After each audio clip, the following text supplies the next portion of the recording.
नमस्ते, अभिवादन आपका इनोसेंट इन्वेस्टर के इस नए वीडियो में आपके लिए डिस्क्लेमर। दोस्तों हम बात करेंगे एफडी की। एफडी पे काफ़ी ज़्यादा क्वेरीज आती रहती हैं। बहुत ही छोटी वीडियो में आपको काफ़ी कुछ सिखाने की कोशिश करेंगे।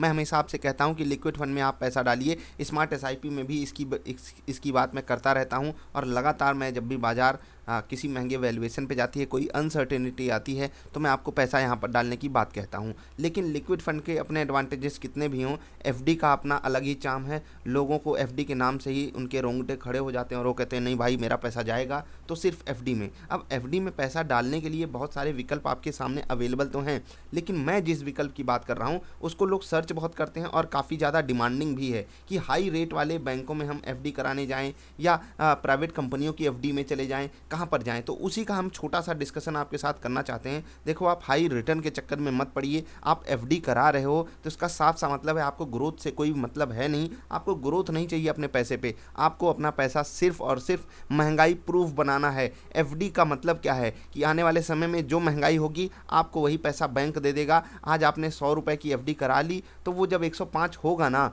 एक साल बाद, तो 105 रुपये वैल्यू मतलब जो है सामान की जो वैल्यू आज आप 100 रुपये में पा रहे हो, वही वैल्यू आपको 105 में मिलेगी। आई होप आप समझ गए। आप एफडी केवल इस बेस पे करा रहे हो, आपको ये चीज़ मान लेनी चाहिए। आप इसको जाकर हिस्ट्री में चेक भी कर लीजिए कि एफडी का रेट ऑफ इंटरेस्ट महंगाई के आसपास या थोड़ा बहुत ऊपर नीचे होता है। लॉन्ग रन में आप महंगाई को भी बीट नहीं कर पाओगे अगर आप एफडी के भरोसे बैठे रहे तो। ये तो हो गई नॉर्मल सी बात, लेकिन फिर भी आप में से बहुत से लोगों को चुल मचती है हाईएस्ट एफडी रेट, हाईएस्ट। तो हम एक एफडी की बात करेंगे, उससे पहले आपको दिखाना चाहेंगे कि अभी एफडी का रेट चल क्या रहा है। और उसके लिए हम एक सहारा ले रहे हैं, एक डॉक्यूमेंट का। आप यहाँ पर आराम से देख सकते हो, चीज़ें लिखी हुई हैं। ये एसबीआई का एफडी रेट है, आप देख सकते हो।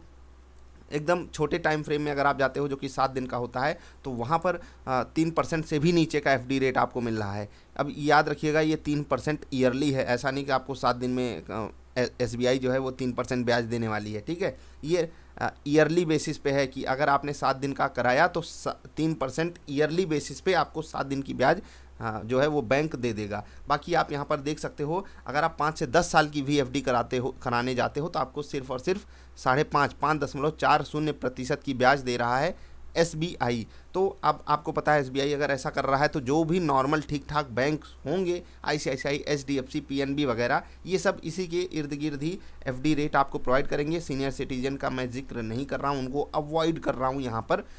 बाकी उनको तो बेटर एफडी रेट्स मिलते ही हैं। ठीक है, उनके लिए एक बार के लिए ठीक चारा भी होता है क्योंकि उनको स्टेबल रिटर्न्स चाहिए होते हैं। ठीक, अब ये तो हो गई नॉर्मल सी बात। लेकिन अब हम आप में से लोग सर्च क्या करते हैं, हमको हाईएस्ट एफडी रेट चाहिए। तो एक कंपनी का मैं यहाँ पर जिक्र करना चाहूँगा। मेरा उनके साथ कोई टाई अप नहीं है, कुछ भी नहीं है। मैं आपको साफ साफ कह रहा हूँ, आपको मैं लेने के लिए भी नहीं बोल रहा हूँ। बस एक एग्जाम्पल के तौर पर मैं आपको जो दिखा रहा हूँ उसको आप देखिएगा, बहुत ध्यान से देखिएगा, चीज़ों को समझने की कोशिश कीजिएगा। मैं बजाज फाइनेंस के एफडी रेट्स आपको दिखा रहा हूँ। यहाँ पर आपको मिनिमम 25,000 की इन्वेस्टमेंट करनी होती है।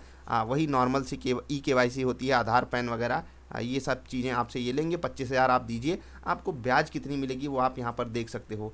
सीनियर सिटीजन्स को 7.25% तक की ब्याज ये दे रहे हैं। और नॉर्मल बेसिस पे अगर आप यहाँ पर एफडी कराने जा रहे हो तो 7.10% आपको ब्याज मिल रही है यहाँ पर। तो क्या आपको बजाज फाइनेंस की एफडी लेनी चाहिए एसबीआई वगैरह के मुकाबले? यही चीज़ मैं आपको समझाने की कोशिश करूँगा। बहुत ध्यान से चीज़ों को समझने की कोशिश कीजिएगा, अदरवाइज़ कुछ चीज़ें आप मिस कर जाओगे।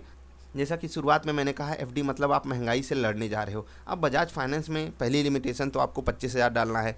दूसरी चीज़ आपके सामने क्या है, अगर आप बजाज फाइनेंस में इंटरेस्टेड हो तो बहुत ज़्यादा चांसेस है कि आप अन्य प्राइवेट कंपनियों के भी इसमें चले जाओगे, एफडी करा लोगे। और एफडी के अलावा भी आपको कॉर्पोरेट बॉन्ड्स मिल जाएंगे, इधर उधर के डेट फंड्स मिल जाएंगे। आप कहीं भी जाकर घुस जाओगे, उसके बाद पिस जाओगे वहाँ पर।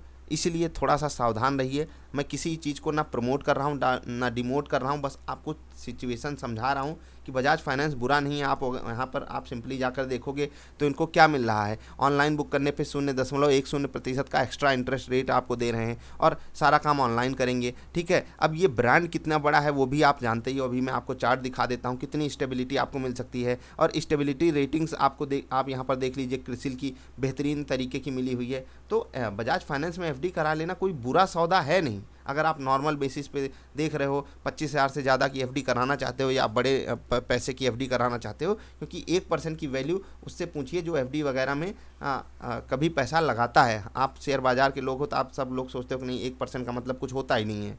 अभी आप स्टॉक मार्केट में इनकी 2 कंपनियां लिस्टेड हैं, ठीक है, Bajaj finance, Bajaj financial services. इन दोनों कंपनियों के बिजनेसेस थोड़े बहुत ऊपर नीचे हैं, अलग अलग सेगमेंट ये डील करते हैं। खैर आप यहाँ पर देख लीजिए कितनी तगड़ी ग्रोथ आई हुई है, बहुत पैसा ये मैनेज करते हैं, बहुत अच्छे तरीके से अपने बिजनेस को सेटअप भी किए हुए हैं, बहुत अच्छे ऑफर्स भी चलाते हैं और इसी कारण ये इतने एग्रेसिव वे में आ करके हम आपको बेहतर एफडी रेट्स दे रहे हैं। लेकिन आपको मैं फिर से ये कहूँगा कि आप टर्म्स एंड कंडीशन सारी चीज़ें जाँच लीजिए, तभी किसी भी कंपनी की, जैसे छोटे स्मॉल फाइनेंस बैंक्स हैं वो भी आपको ज़्यादा इंटरेस्ट रेट दे रहे हैं, आईडीएफसी फर्स्ट बैंक वगैरह हो गए या डीसीबी बैंक वगैरह हो गए, ये सब आपको ज़्यादा एफडी रेट्स दे रहे हैं। तो क्या आपको यहाँ पर शिफ्ट होना चाहिए? मैं वही आपको समझा रहा हूँ। अब 2 तरीके हैं आपके पास।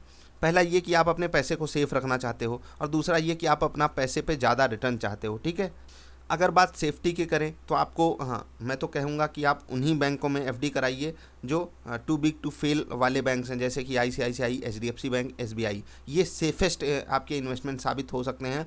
लॉन्ग रन में आप बड़ी से बड़ी क्राइसिस भी ये बैंक झेलने के लिए तैयार खड़े हैं। यहाँ पर आपको इंश्योरेंस भी मिल जाएगा। ये हो गई सेफेस्ट इन्वेस्टमेंट की बात। अगर आपको अपने पैसे पे थोड़ा बहुत रिस्क लेना है, क्योंकि आपको लगता होगा कि एफडी में मुझे अन्य जगहों पर कोई और रिस्क है नहीं, मैं ये नहीं कह रहा हूँ कि रिस्क होता है डायरेक्ट वे में, लेकिन इनडायरेक्ट वे में जो रिस्क है उसको आप बिल्कुल इग्नोर कर रहे हो। क्या आपने ये पता कि आप जो एफडी रेट सर्च करते रहते हो कि आपको 5 लाख का इंश्योरेंस वो कंपनियां वो वहाँ पर मिल रहा है या नहीं? आपको पता है कि आरबीआई क्या करती है, बैंकों में एफडी कराने पे देती है, सरकारी प्राइवेट हर जगह। तो ये सब चीज़ें आपको खुद से डिकोड करनी पड़ेंगी, खुद से सर्च करना पड़ेगा। और अगर आप अपने पैसे पे थोड़ा बहुत रिस्क ले सकते हो तो थोड़ा सा डाइवर्सिफिकेशन पे ध्यान दीजिए। एफडी कराने से ज़्यादा बेटर है कि आप जो है सही समय पे, मैं ये नहीं कह रहा हूँ कि आप बाज़ार में आकर सारा पैसा लगा दीजिए, मैं कहता हूँ आप 70% पैसा एफडी वगैरह सेफ इंस्ट्रूमेंट्स में डालिए।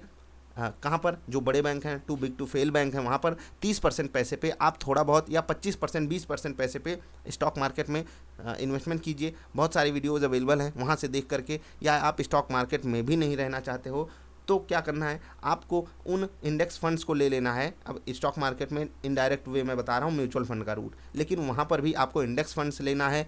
स्मार्ट एसआईपी वाली एक वीडियो है, उसको आप देख लीजिए। कुछ ना कुछ आप बेहतर रिटर्न जनरेट करोगे। वहाँ पर आप 4% पाओगे, यहाँ पर आप 12-14 पाओगे। दोनों मिला करके आप ये जो छोटे बैंक, ये जो अलग अलग कंपनियाँ आपको रेट दे रही हैं 7-8% का, आप उनसे बेटर रिटर्न्स जनरेट कर लोगे लॉन्ग रन में। और मैं यही चाहता हूँ कि आप यही करो।